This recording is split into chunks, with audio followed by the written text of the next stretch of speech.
Este y otros podcasts los puedes escuchar en radiomanganga.org. Bienvenidos a la carpa de las vecinas y los vecinos. Para nosotros es un cierre de año, en una ocasión muy particular y muy especial, en el marco de los 50 años del golpe de Estado y la dictadura civil y militar, y también en el año en que se encuentra la respuesta para la desaparición de Jorge Pedreira Brum, que es vecino de la zona, sus hijos también, y bueno, por lo tanto nosotros teníamos muchas ganas de hacerle un homenaje y de cerrar el año en este lugar y de esta manera. Pero además también tenemos que hoy es el Día Internacional de los Derechos Humanos, así que se juntan muchas situaciones que ameritan que estemos acá juntos y reflexionando. Yo les voy a leer un poquitito acerca de lo que la fecha es. La comunidad internacional celebra el Día de los Derechos Humanos el 10 de diciembre de cada año, el mismo día en que en 1948 la Asamblea General de las Naciones Unidas adoptó la Declaración Universal de los Derechos Humanos. Cuando la Asamblea General aprobó la declaración, la proclamó como la norma común de conducta para todos los pueblos y naciones, hacia la cual los individuos y las sociedades debían esforzarse por adoptar medidas progresivas nacionales e internacionales para lograr su reconocimiento y observancia universales y efectivos. La creación oficial del Día de los Derechos Humanos se produjo en 1950. Esta declaración establece 30 libertades y derechos, las cuales, a 75 años de proclamados, siguen siendo una quimera para la mayoría de los pueblos del mundo e interpelan a nuestros sistemas y órdenes nacionales e internacionales en su capacidad para consagrarlos. La militante tarea de defender los derechos humanos y trabajar para que estos se cumplan y se extiendan a todas y todos consiste en propender hacia ese mínimo de condiciones de existencia y coexistencia. No existe trinchera más humana en la cual dar la batalla.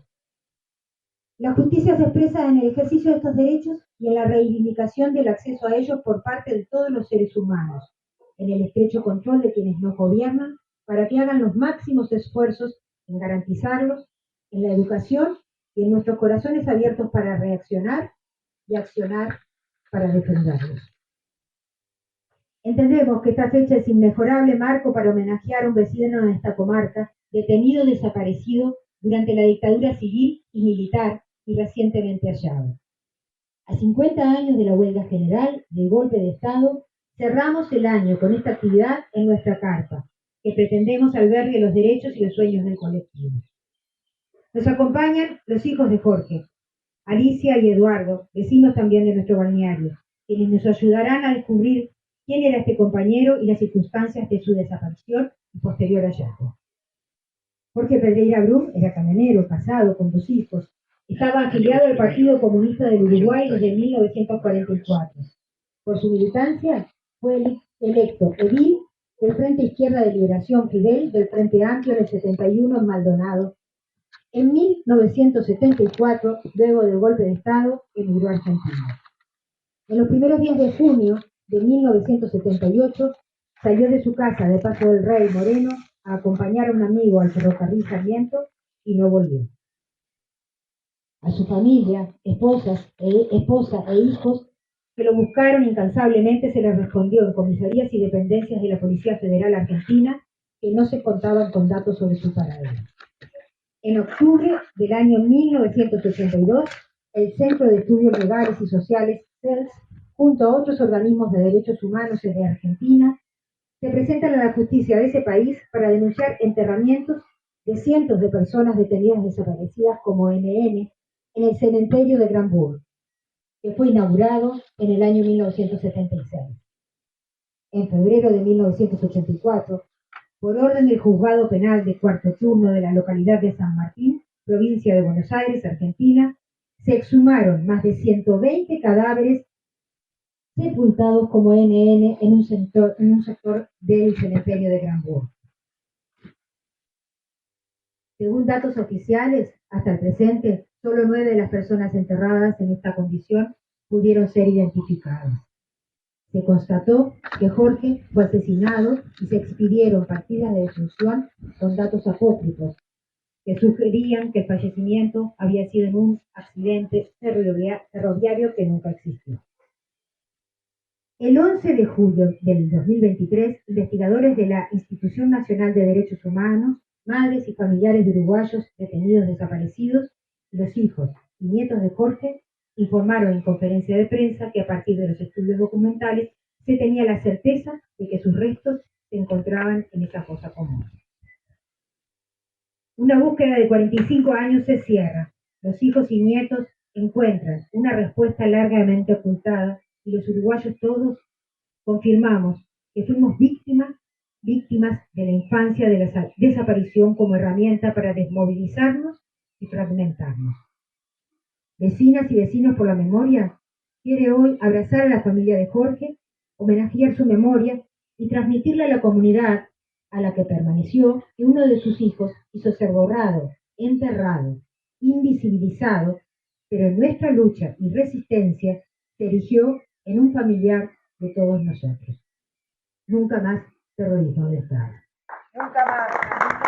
Nunca más. Y ahora le doy la palabra a Eduardo y Alicia, que es, además es una poeta maravillosa. Hola, muchas gracias a todos, a todas, por estar presentes en este día tan particular, donde no solo se conmemora la Declaración Universal de los Derechos Humanos, sino que además se apela a la memoria para rescatar la dignidad de los seres humanos,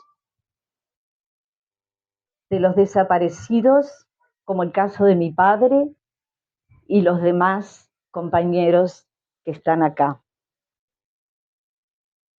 Entonces, yo tenía pensado leer el informe del equipo de investigación de la Institución Nacional de Derechos Humanos, pero la compañera lo ha explicado bárbaramente bien y ha dado todos los detalles al respecto, así que bueno, me atreveré de forma muy atrevida de decir algo al respecto de los derechos humanos. Siempre me acuerdo de mi querido profesor en la Facultad de Derecho, el doctor Alberto Pérez Pérez, que en el año 1986 nos habló de los derechos humanos en la cátedra de Derecho Público. Derecho Público, sobre las instituciones y demás. Pero él, especialista en derechos humanos, aportó tales conocimientos que la cátedra pasó a llamarse Derechos Humanos y ya no Derecho Público. Y ahí tomé contacto por primera vez con las definiciones de derechos humanos, que no realmente salidos de la dictadura, generación perdida, no sabíamos nada de la Constitución y menos del capítulo de los derechos, deberes y garantías de la Constitución, que ahí están nombrados muchos artículos importantísimos en cuanto a garantías.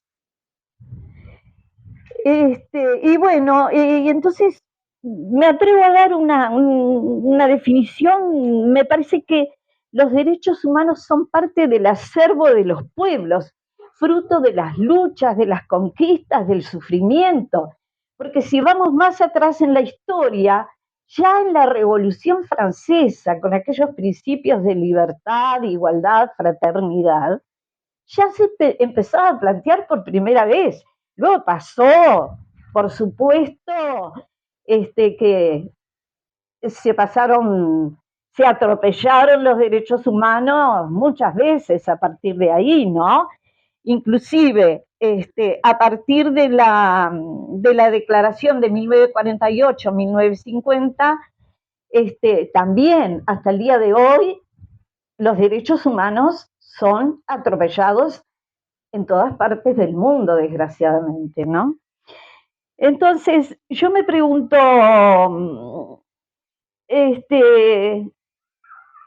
me he puesto a pensar, porque realmente digo, la sociedad, el pueblo, ¿tiene realmente conocimiento básico de lo que son los derechos humanos? Bueno, tal vez mucha gente no.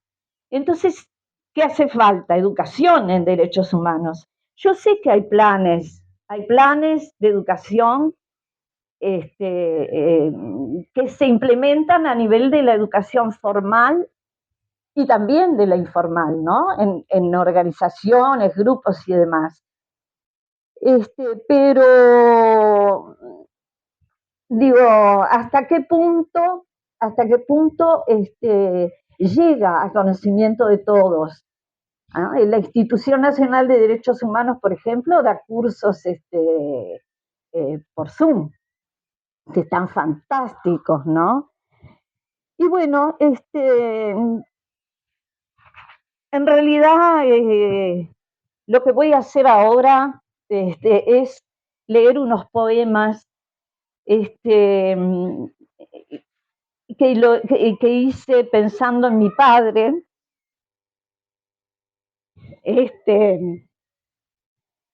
Y a veces cuando uno entra a hablar de las cosas más subjetivas, bueno, se emociona un poco más. Eh, Así que, bueno.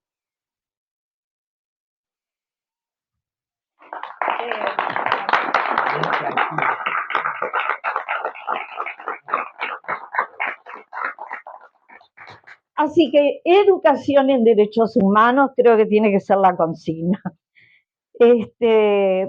Bueno, memoria entonces. Memoria para que no ocurra nunca más el horror del terrorismo de Estado, el genocidio,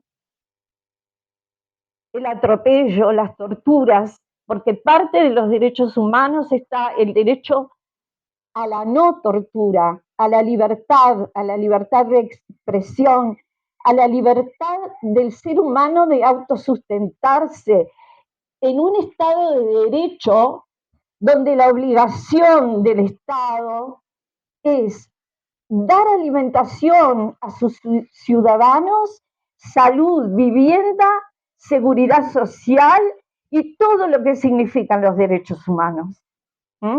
Es mucho hacia el individuo, la persona. Y en un Estado de Derecho quiere decir en una democracia, donde no se interrumpan más las garantías que no debería arrebatársenos nunca. Paso a leer entonces. La noche siempre vuelve en candelabros. El mármol de la tierra un grito esconde. La bruma de anegados cementerios enmascara la atroz muerte en el barro. En la vastedad del gran burlo huesos, el rostro que la historia en sus confines trae, desde el terror impenetrable, la bruma, la verdad, la rosa que florece en un incierto lugar donde la sangre corre río caudalosa en estos versos. Es cauce de las cosas el misterio de tu ser entre raíces y hojarasca, décadas de duelo, almas profanadas, pericias del leviatán, el osario, la fosa helada, trama de invierno, la ciénaga, voraz campo de mayo, secreta sombra entre callados yerbos, la voz del marino ausente. Mi padre canta el sueño de Ulises, arquetipo de las profundidades, el coraje del valiente en el eco de remotos mares. Proa que navega viento este, sereno el horizonte, en la trémula luz de la tarde que abraza el poniente. Vuelan las aves la infinita playa, que un día lo vio partir hacia la sombría ciudad antigua e invocada Buenos Aires.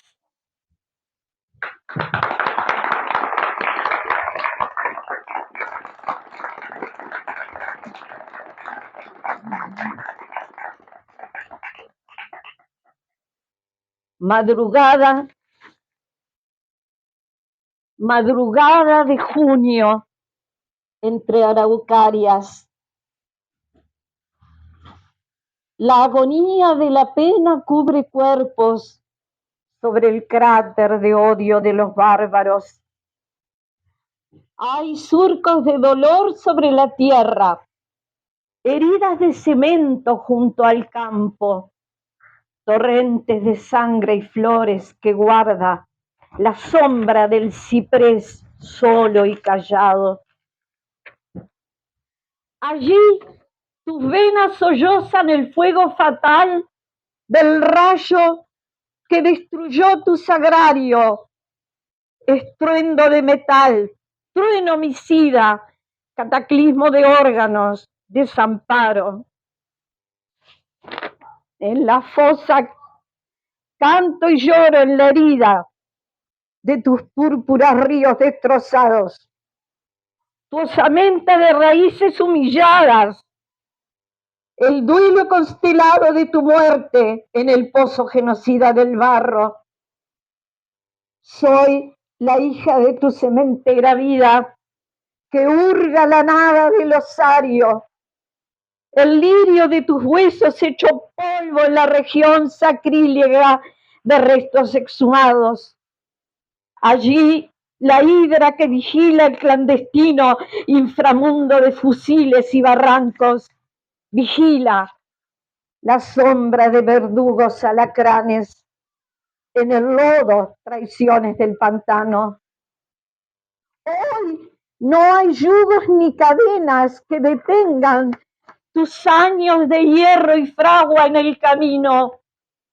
Hoy vuela tu presencia en alamedas, manto grana de luz entre los pinos, y te yergues, invencible, como toro a su destino. Siempre llegas con tu risa en la hondura del tiempo que se nutre con tu savia. Llegas con tu mirada de espigón en la tormenta, con el mar de huracán enfurecido en los bravíos potros de la madrugada. Llegas, malherido el corazón y el pensamiento, hecho huerto en la simiente de retoños de la vida que resiste obstinada.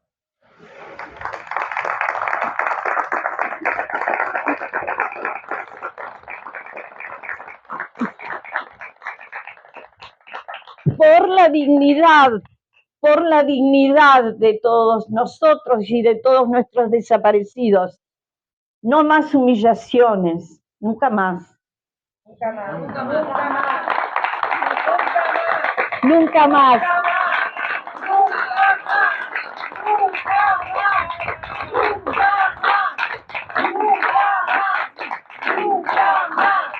Nunca más. Nunca más.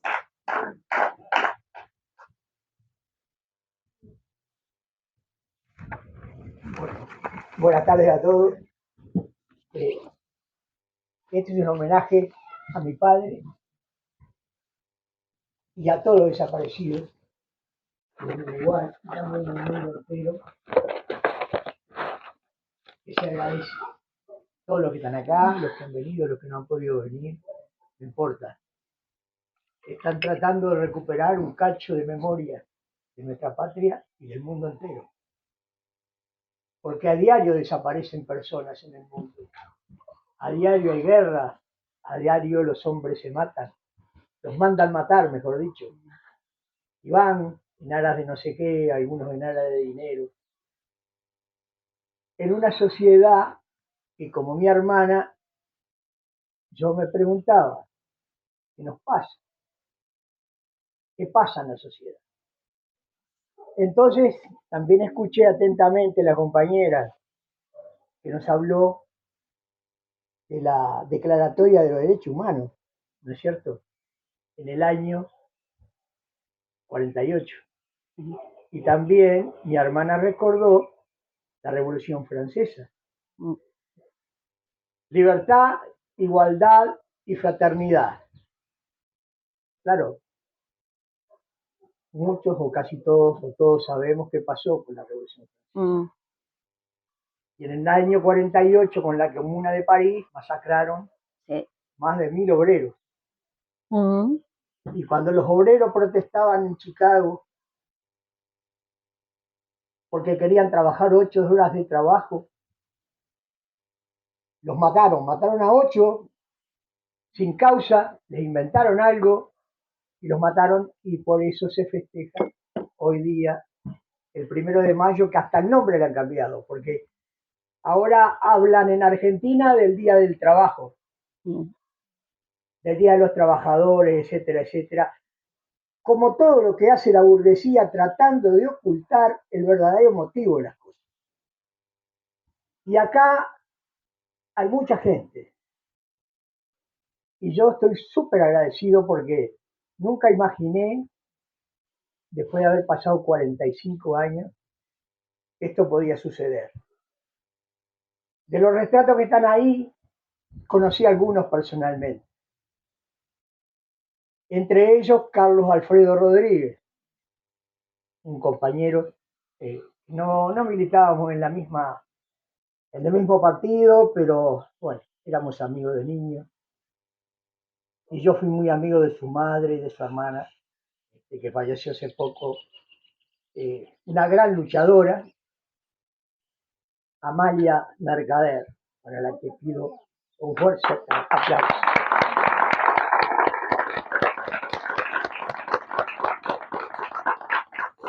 Disculpen, pero estoy emocionado, un poco por la situación y la falta de costumbre, y además porque mi hermana sensiblemente ha hecho los poemas más maravillosos que yo le he escuchado.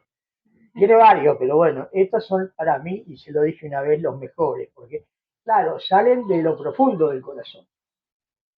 Y eso somos todos los seres humanos, somos semejantes. Lo que pasa es que, como ella también buscaba explicarse qué nos pasa como sociedad, qué nos pasa como mundo, qué nos pasa en este planeta, único en el universo, pues no parece que han encontrado alguno ahora que se le puede parecer en la atmósfera, etcétera, etcétera. Seguramente hay más, eso no está en discusión. Pero ¿qué nos pasa?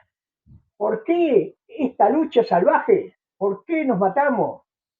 ¿Por qué nos matan?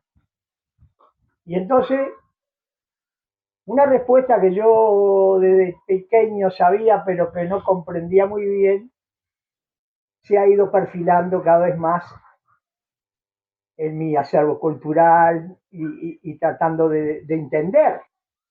Porque mi padre era una persona, era un obrero. Todos lo saben, o bueno, si no lo saben, se los cuento. De esta comarca, era un hombre como todos. Era camionero, fue fletero, pescador, vendedor de pájaros, vendedor de berro cuando era un niño, mantenía a su familia, qué sé yo, eso era mi padre.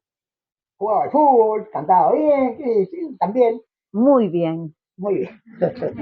Lástima que no nos quedó ni una grabación, pero no importa, porque uno no... La vamos a conseguir. Bueno, había una. Bueno, sí. Es otra anécdota que, bueno, en Buenos Aires, mi papá conoció a un Florian Ruiz, que era un cantor importante en aquel tiempo, y paraban en un bar en la avenida Rivadavia, el bar Garibaldi, era famoso. Y bueno, ahí iba el Tata, le decían a Florian, y mi papá con otro amigo de esta comarca que se llamó Pérez, Pocho Pérez, otro amigo. Algunos de los que están acá se van a acordar. No muchos, porque hay caras conocidas. Solamente por allá José debe saber a quién me estoy hablando. Y bueno, esas cosas pasaron. Y bueno, mi papá terminó como tantos uruguayos. Ahora, ¿por qué los uruguayos, siendo un país chiquito como este, nos teníamos que ir de este país? Primero porque nos corrieron económicamente. Acá no había lugar para todo, nunca hubo. Seguimos siendo un país de 3 millones cuando yo iba a la escuela y ahora somos 3 millones y medio. ¿Por qué? Y porque expulsa gente en un país donde pueden vivir millones de personas. ¿Y por qué expulsa gente? Y bueno, entre otras cosas porque está ocupado en los lugares por unos pocos, porque hay muchos ricos, pocos ricos y muchos pobres que no tienen dónde trabajar y sigue la misma y sigue la misma y sigue la misma.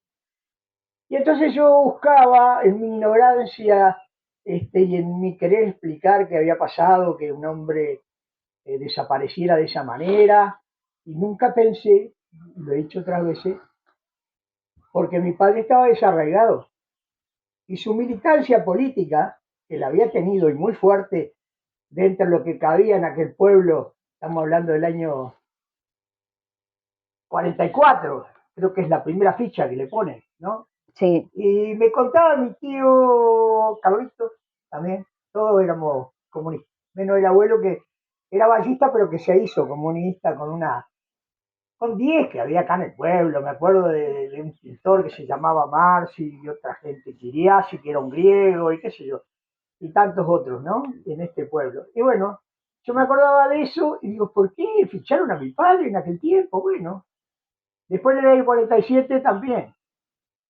hay otra historia, con aditamentos ya más agresivos, ¿no? Dicen que tenía porte de arma, qué sé yo. Lo único que yo vi en mi casa fue una escopeta para ir a cazar y que tampoco funcionaba bien. Y bueno, con la crisis la terminamos vendiendo, o se terminó vendiendo y desapareció.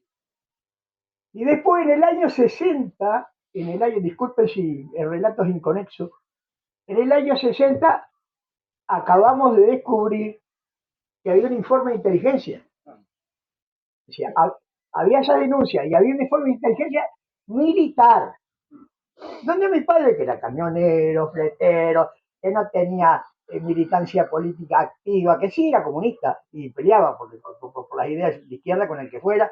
Recientemente un primo mío que está acá, Daniel, dijo, no, dice, tu padre se peleaba con mi padre, discutían de política. Y bueno, pero no pasaba de eso y más de allá en aquellos tiempos había la lista 63 que yo recuerdo, ¿no? Entonces se reunían en la casa, traían la lista, creo que una vuelta sacamos 50 y pico, 63 votos, lo que era muchísimo, ¿no? Y bueno, después estaba, ¿no? Y bueno, esas cosas, pero yo no quiero hablar de política ni partidizar nada, porque para mí esto es mucho más profundo que eso. Y entonces la explicación, yo la había estudiado, pero no la había comprendido del todo, es que vivimos en una sociedad mundial dividida en clases sociales. Y acá el Estado democrático precioso que tenemos y que impera en las mayorías del mundo civilizado y occidental, según se dice, es la democracia. Pero ¿saben qué? Es la democracia del poder burgués. No es la democracia de los pueblos. Disfrazada de igualdad, fraternidad, y todas las A que le quieran poner, pero que en el fondo, cuando ven tocados sus intereses, no dudan en recurrir al fascismo más cruel, hasta que después le moleste se lo sacan de arriba y a los mismos que utilizaron se las dan también, porque eso pasa. ¿Da? Porque acá no es entre militares y pueblo, es entre oligarquía y pueblo, entre burguesía y pueblo, y a nivel mundial. Por eso se juntaron con el Plan Cóndor. Y mi padre, que no estaba militando, pero figuraba en un papel de inteligencia. ¿Por qué? Porque nos tenían vigilado. Sépanlo, no es albergar terror. Mi padre me contaba a mi hermana, vivíamos en el puerto, eh, ahora no está en la casita porque los milicos se ocuparon de romperla, donde está ahora el edificio Buquebú. Bueno, ahí vivíamos nosotros, vivimos un tiempo. Antes vivimos más tiempo en la calle Ayacucho frente al Hotel España.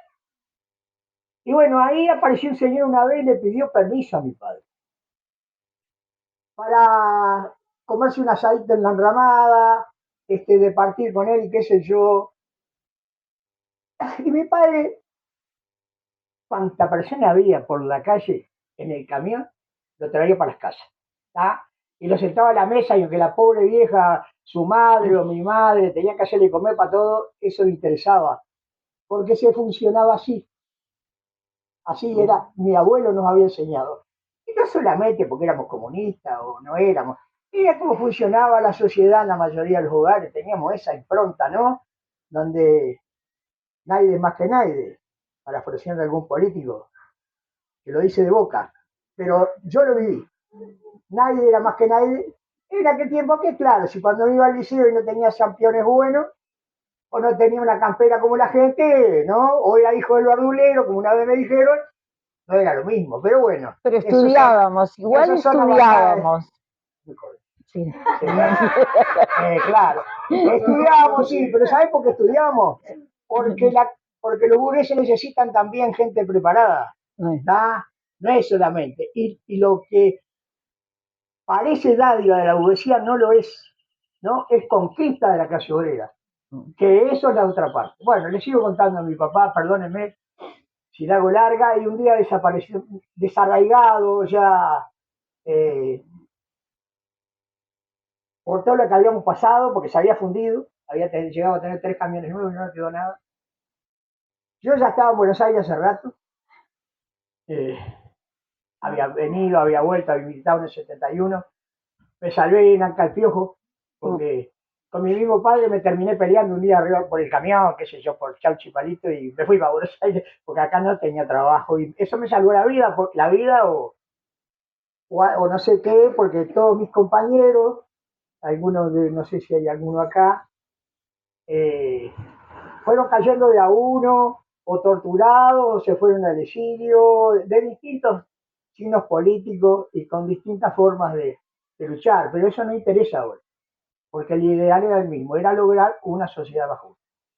Entonces en Buenos Aires mi padre sale un día y como contaron ahí, es exactamente así, desaparece y nosotros, yo pensaba ingenuamente, ya lo dije una vez, que no podía ser que él estaba enfermo. ¿Por qué? Porque el desarraigo, el haber perdido todo, el haber tenido que irse de este lugar tan bonito, que muchos no son de acá, pero que los que vivimos acá lo disfrutamos desde niños, ¿no?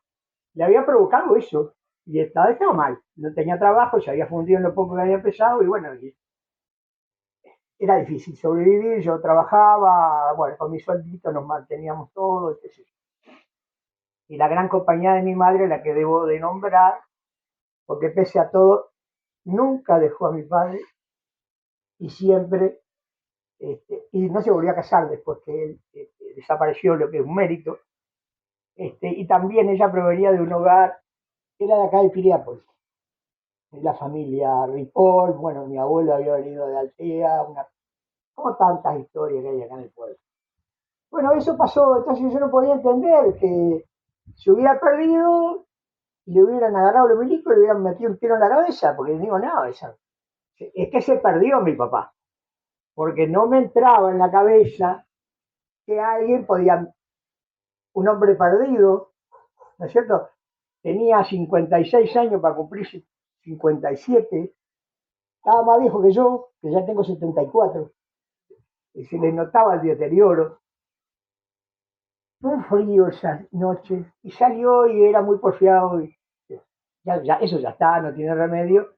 Y bueno, hicimos todo lo que pudimos, hicimos denuncias, qué sé yo, como dice bien el informe, pero eso fue quedando con el tiempo enterrado, nunca se supo más nada, pero había una razón que para completar el informe que dijo la compañera.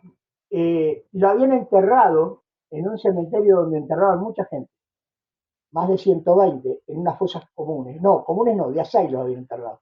Eso está en el informe que Walter Perna presentó a la Organización de Derechos Humanos, un trabajo maravilloso. Y agradecimiento también a la organización, que como sea, han logrado meter para adelante y averiguar cosas, y ojalá Dios quiera que sea para todos, porque el dolor que se siente, el no saber qué pasó, me había llevado a mí a pedir, por favor, que algo interviniera, y antes de morirme, Yo quería saber qué había pasado con mi padre, porque es horrible, ¿no? Son esas espinas que te van quedando clavadas. Y bueno, apareció el informe, apareció una antropóloga que descubrió un libro, estaba enterrado como NN. ¿Y el nombre? ¿Y por qué? Porque era una de las maneras que tenían la dictadura fascista argentina de hacer que la gente desapareciera del todo. ¿Por qué? Porque a los 5 años, al no parecer reclamos, eso va para un asalio común y ahí se terminó la historia y no lo tuvieron que tirar de un avión, ni lo tuvieron que tirar al mar o prenderle dinamita como hizo Suárez Mason, muy cerca de ahí, qué sé yo, desde tirar en los altos hornos a gente viva, ¿no? Bueno, esas cosas atroces pasaban en Argentina. Gracias a Dios, aunque algunos de acá fueron cómplices, no fue para tanto, ¿no es cierto? Pero bueno, pero fue. Aunque le hayan tocado una uña, un dedo a cualquier compañero, nos duele en el alma. Y nos duele más que no aparezcan, que sean tan cobardes, cobardes de verdad, de no dar la cara, no decir, sí, mire, nosotros lo hicimos porque consideramos que teníamos razón. No, ¿qué van a decir eso? Se esconden. Y además, lo peor de todo es que son esbirros, ¿tá? No son ellos, es la clase dominante que los mandaba, y si no, no se puede explicar. No se puede explicar que del año 44, ¿no? Hasta ahora nos sigan fichando, nos sigan y que no nos pongamos muy locos porque manda el poder del dinero acá. Y tenemos una prueba muy cercana, ¿eh? Hace poquito le dieron un pasaporte a alguien por 10 millones de dólares, dice. No sé, no me interesa. Pero es posible que haya pasado. Es posible, porque así funciona. Y esta sociedad que pretende ser tan igualitaria, si vos tenés plata, tenés 10 millones de dólares o más, y matás un perro o un gato o una persona, si tenés guita, tenés el mejor abogado. ¿Tá? Y los pobres no tenemos eso. En el error, en la injusticia, en la injusticia. Entonces es mentira que es igualdad, fraternidad, es una mentira burguesa que nos tiene atontado a todos. Y entonces hay que seguir peleando. Esa es mi lucha. ¿Tá? Y lo quiero denunciar, porque esto es una tribuna extraordinaria para mí, porque uno piensa cómo hacer para denunciar estas cosas. Y van a seguir pasando, si no es por gente como ustedes, ¿tá? Que se juntan, que hacen homenaje, que se reúnen, que piensan, hay que pensar, nos vienen engrupiendo, de los medios de comunicación nos aturden, nos matan en la ignorancia, matan a nuestros niños, con la droga los enloquecen, todos los hogares, a ver que levante la mano el que no tenga algún pariente o algo destrozado el hogar por la droga. Son pocos, contados con los dedos de la mano. Bueno, es la otra manera, ¿tá? Y con cualquier gobierno, por eso se trata de cambiar las cosas de raíz. Y discúlpenme, me salió del alma decir estas cosas porque eh, pienso que es la verdad. Entonces, nunca más, pero nunca más sustentada en esto, en ustedes, en ustedes, que lleven la bandera bien alta y que sigan peleando y que los denuncien, porque no son estos mismos que apretaron el gatillo, es toda una clase social a nivel mundial. Y no trepidan en provocar guerra y matar, siguen matando y matando nuestros hijos, los hijos de otros, a pelear y a morir. Y la guerra es lo peor que hay. Y todo por conflicto de intereses. Debemos de ser conscientes y disculpen que les haya cambiado el eje. Entonces, el mejor homenaje a mi padre que yo quiero hacer es denunciar ese poder oculto, no el que apretó el gatillo, porque aparecieron dos autopsias, ¿no? Una que decía que se había caído del tren y que podía tener una herida en el editora, pero resulta que porque son tan ineptos, ¿no? Que apareció otra autopsia más con 2 o 3 días de diferencia, donde tenía el mismo cadáver, la misma persona, un palazo en la cabeza, un agujero redondito, ¿no? Dice la autopsia. Bueno, a buen entendedor, ¿está? Para eso. Porque ni siquiera supieron ocultar bien lo que hicieron. Porque nos quieren mantener en la ignorancia. Por eso, nunca más. Nunca más.